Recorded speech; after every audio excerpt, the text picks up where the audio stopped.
జై సీతారాం. మోదీ ఏం చేయగలడు?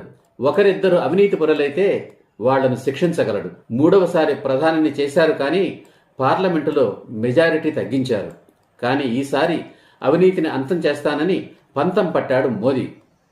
డిజిటల్ లావాదేవీలను ప్రోత్సహిస్తూ నిదానంగా కరెన్సీ నోట్లను ఉపసంహరించే దిశలో ఉన్నట్లుగా తెలుస్తోంది.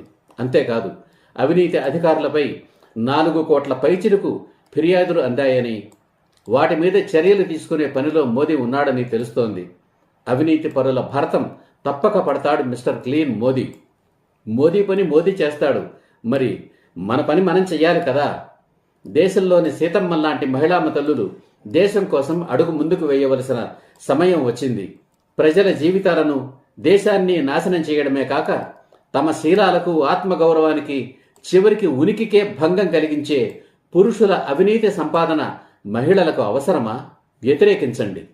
ఆ అవినీతి సంపాదనతో కొనే పట్టుచీరలు, నగలను బహిష్కరించండి. పరస్త్రీల కోసం ఉపయోగపడే అవినీతి సంపాదనను తిరస్కరించండి. వారిని శ్రీరామచంద్రులుగా మార్చండి. మిమ్మల్ని, మీ కుటుంబాల్ని కాపాడుకోండి. అవినీతికి అలవాటు పడిన పురుషుడు నానాటికి దిగజారిపోతూనే ఉంటాడు. స్త్రీలందరూ చెడిపోవాలి, నా భార్య తప్ప అనే రావణాసురులను శ్రీరాములుగా మార్చి అవినీతిని మాన్పించి తన సంసారాన్ని నిలబెట్టుకోవలసింది, తన ఆత్మగౌరవాన్ని కాపాడుకోవలసింది సీతమ్మ లాంటి మహిళలే. అందుకే రామరాజ్యం సీతమ్మలకే సాధ్యం. Male rule fail, female rule hail. ఇప్పటి వరకు ఈ ఉద్యమ వీడియోల సారాంశం ఒక కృత సిద్ధాంతం. రామరాజ్యం సీతమ్మలకే సాధ్యం. Male rule fail, female rule hail. స్త్రీలందరూ దేవతలు, రాక్షసులందరూ పురుషులు. ప్రాణాలు పోసేవారు దేవతలు, ప్రాణాలు తీసేవారు రాక్షసులు.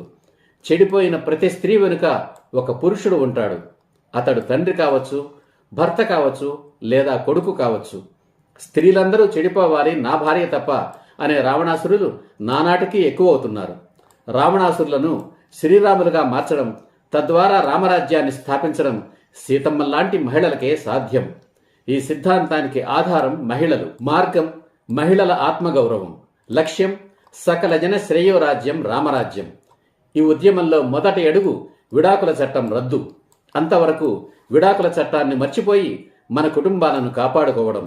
కారణం, వివాహ వ్యవస్థను నాశనం చేయడానికి పుట్టిందే విడాకుల వ్యవస్థ.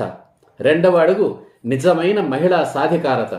మూడవ అడుగు వ్యభిచార దురాచార నిర్మూలన. రామరాజ్యం అంటే వ్యభిచారం లేని రాజ్యం.